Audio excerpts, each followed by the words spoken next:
বৰভাগৰ ডকহাত তৃতীয় বাৰ্ষিক দিবানৈশ tennis ball cricket খেল প্ৰতিযোগিতাৰ প্ৰস্তুতি তুংগত। ডাইনামিক যুৱ সংঘৰ সৌজন্যত অহা 26, 27 আৰু 28 ডিচেম্বৰত অনুষ্ঠিত কৰা হ'ব দিবানৈশ টেনিছ বল ক্ৰিকেট খেল প্ৰতিযোগিতা। Hello cricket lovers!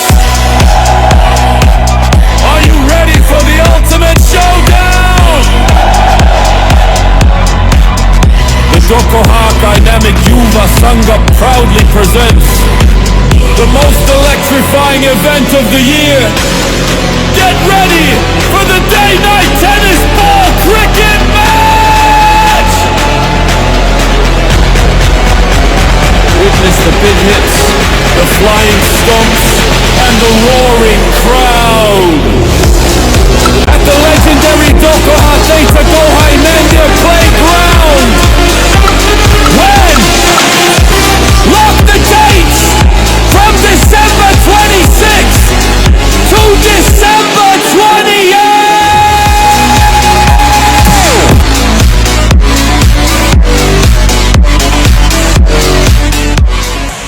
প্ৰথম পুৰস্কাৰ ট্ৰফিসহ 2 লাখ আৰু দ্বিতীয় পুৰস্কাৰ ট্ৰফিসহ 1 লাখ টকা। ক্ৰীড়াৰ ক্ষেত্ৰত গ্ৰাম্যাঞ্চলৰ ল'ৰা-ছোৱালীয়ে আগবঢ়াই নিয়াৰ উদ্দেশ্য আগত ৰাখি নলবাৰী জিলাৰ বৰভাগ ৰাজচক্ৰৰ অন্তৰ্গত ডকহা ডাইনামিক যুৱ সংঘৰ সৌজন্যত অহা 26, 27 আৰু 28 ডিচেম্বৰত তিনিদিনীয়া বৰ্ণাঢ্য কাৰ্যসূচীৰে ডকহা থেঠা গোসাঁই থানস্থিত ক্ৰীড়া প্ৰকল্পত তৃতীয় বাৰ্ষিক দিবানৈশ টেনিছ বল ক্ৰিকেট খেল প্ৰতিযোগিতাৰ আয়োজন কৰা হৈছে।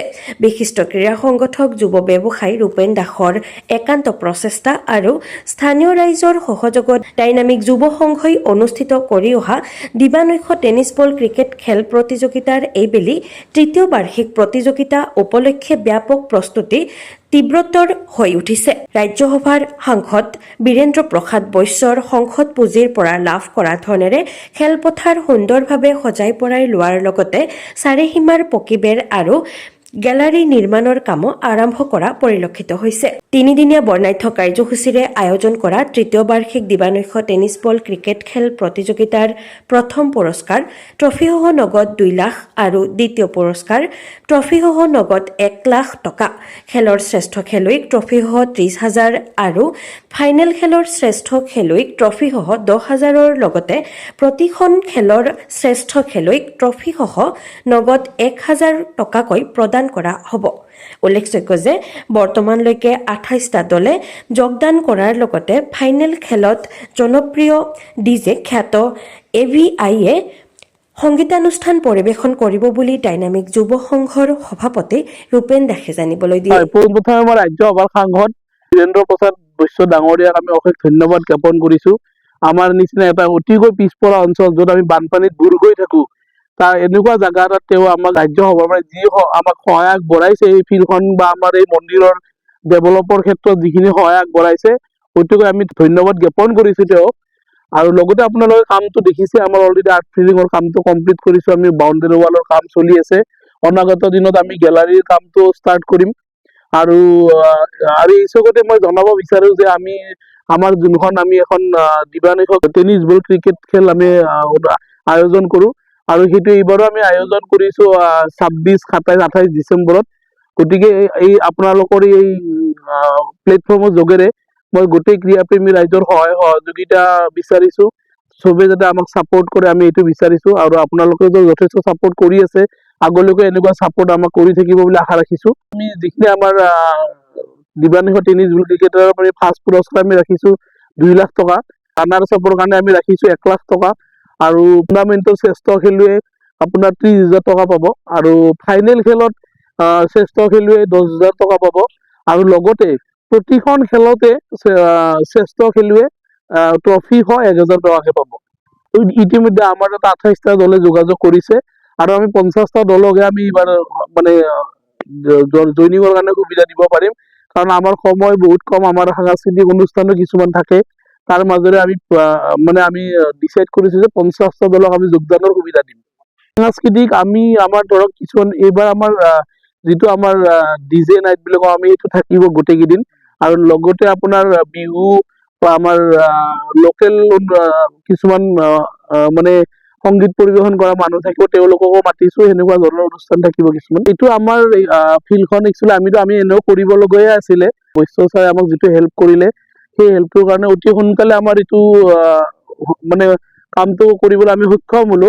আৰু লগতে এই চেগতে মই আৰু এটা জনাও যে এইবাৰ আমাৰ বিষ্ণু যজ্ঞৰ যোনটো আমাৰ ৰূপালী জয়ন্তী অনুষ্ঠান, সেই ৰূপালী জয়ন্তী অনুষ্ঠানটো আমাৰ 13, 14, 15, 16 ফেব্ৰুৱাৰীত অনুষ্ঠিত হ'ব। গতিকে সমূহ ধৰ্মপ্ৰাণ ৰাইজৰ সহায় সহযোগিতা বিচাৰিছো আৰু কামনা কৰিছো। আমি আপোনালোকৰ এই সংবাদ মাধ্যমক ধন্যবাদ আৰু কৃতজ্ঞতা জ্ঞাপন কৰিছো। আপোনালোকে আমাৰ এই প্ৰকল্প, আমাৰ এই থিয়েটাৰ গুৱাহাটীখনৰ উন্নতিৰ ক্ষেত্ৰত ব্যাপকভাৱে যি প্ৰচাৰ কাৰ্য চলাই আছে, তাৰ বাবে আমি আপোনালোকক ধন্যবাদ আৰু কৃতজ্ঞতা জ্ঞাপন কৰিছো। আৰু ইয়াত আমাৰ এই যিটো ক্ৰীড়া প্ৰকল্প, ইয়াত ৰাজ্যসভাৰ সাংসদ মাননীয় বীৰেন্দ্ৰ প্ৰসাদ বৈশ্য ডাঙৰীয়াই তেখেতৰ সাংসদ পুঁজিৰে আমাক ইয়াত অৰ্পণ কৰি আমাক কৃতাৰ্থ কৰিছে। এই চেগতে আমি তেখেতকো ধন্যবাদ আৰু কৃতজ্ঞতা জ্ঞাপন কৰিছো। আৰু আপোনালোকে দেখিছে আমাৰ ইতিমধ্যে আৰ্ট ফিলিং কাৰ্যটো সম্পূৰ্ণ হৈছে। এতিয়া আমাৰ চৌহদৰ পকী বেৰৰ কাম চলি আছে। আৰু এই আৰ্ট ফিলিং হৈ যোৱা এই ফিল্ডতে, এই খেলপথাৰতে অহা 26, 27, 28 তাৰিখে এখন দিবা-নৈশা টেনিছ ক্ৰিকেট প্ৰতিযোগিতা অনুষ্ঠিত হ'ব। আৰু সেই প্ৰতিযোগিতাত আমি ক্ৰীড়াপ্ৰেমী ৰাইজ আৰু সৰ্বসাধাৰণ ৰাইজ আটাইকে আমি ইয়াত সহযোগিতা কামনা কৰিছো।